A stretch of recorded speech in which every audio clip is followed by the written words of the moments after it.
Now, less than a year ago, police had investigated Gendron for making threats to his high school. Dre Clark is joining us live right now with more about this tragedy and how it's bringing attention to New York State's red flag law. Dre? Adrian, good morning. Payton Gendron went to high school at that building you see here behind me.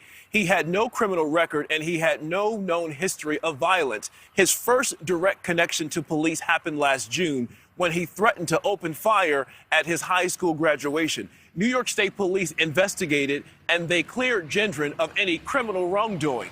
But many people say after making that kind of threat, he should never have been allowed to buy a gun.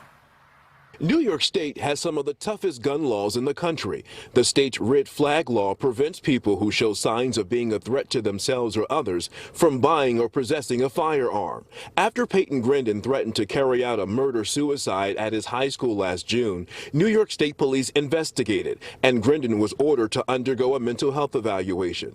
Investigators say the evaluation did not suggest he was dangerous. Months later, Gendron would purchase the gun he used to kill 10 people and wound 3 others in Buffalo. Investigators say there were no red flags signaling Gendron would carry out a deadly attack. NewsNation spoke with Tracy Walder, who is a former member of the CIA, a former special agent with the FBI, and a former school teacher.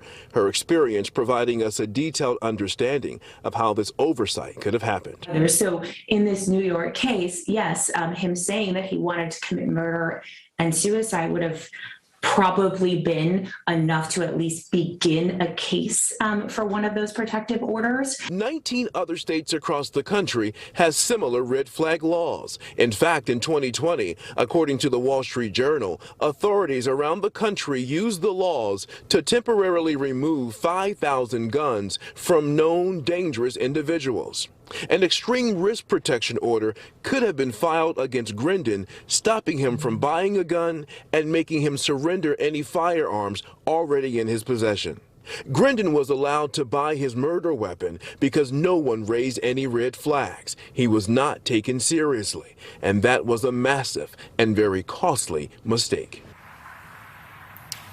New York Governor Kathy Hochul says she plans to launch an investigation to kind of take a detailed look at exactly how Payton Gendron was able to slip through the legal system and go on to commit one of the worst mass murders in New York State history.